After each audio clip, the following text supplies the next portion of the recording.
आणखी एक महत्त्वाची बातमी, नीट पेपरफुटी प्रकरणी ही महत्त्वाची माहिती समोर येतेय। पेपरफुटी प्रकरणामध्ये मोटेगावकरनं सुनियोजित कट आखला अशी माहिती सीबीआय तपासात समोर आली आहे। मोटेगावकरनंच पीव्ही कुलकर्णीची एनटीए समितीवर वर्णी लावली होती अशी ही माहिती आता समोर येते। सध्याची महत्त्वाची आणि मोठी अपडेट या प्रकरणातली आपण पाहतोय। पेपरफुटी प्रकरणात शिवराज मोटेगावकरनं हा सुनियोजित कट आखला होता अशी माहिती समोर येते। या संदर्भात आपण अधिकची माहिती जाणून घेऊयात आमचे प्रतिनिधी योगेश बोरसे यांच्याकडून। योगेश, काय अधिकची माहिती आहे?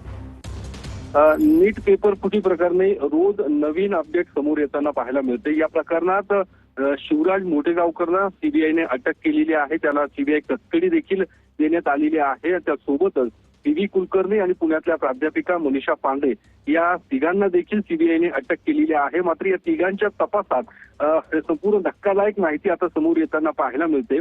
शिवराज मोटेगावकरने या संदर्भात सुनियोजित कट असा हा रचला होता, ज्यामध्ये पेपर नेमका कसा फोडायचा याचं प्लॅनिंग पीव्ही कुलकर्णी आणि मनीषा पांडे यांच्या सोबत चर्चा करून केल्याचं समोर आलेलं आहे।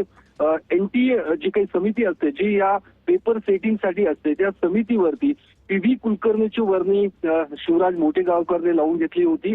शिवराज मोटेगावकरच्या कार्यालयात पीव्ही कुलकर्णी 2022 आणि 2023 मध्ये नोकरीला होते आणि त्या संदर्भातच त्याने पीव्ही कुलकर्णीची एनटीए मध्ये त्याची वर्णी लावून घेतलेली आहे। त्यासोबतच पुण्यातल्या मॉडर्न कॉलेजमध्ये प्राध्यापिका असणाऱ्या मनीषा मांडे यांची देखील एनटीए समितीवरती शिवराज मोटेगावकरने वर्णी लावून घेतली होती। या दोघांनी एनटीए समितीवरती गेल्यानंतर पीव्ही कुलकर्णी आणि मनीषा पांडे यांनी पेपर सेटिंग करत असताना पेपर ज्या प्रश्नपत्रिकेत जे प्रश्न येतील ते प्रश्न पाठांतर करून नंतर शिवराज मोटेगावकरला हे प्रश्न सांगितलेले आहेत आणि त्यानंतर तो पेपर हा तयार करण्यात आला होता।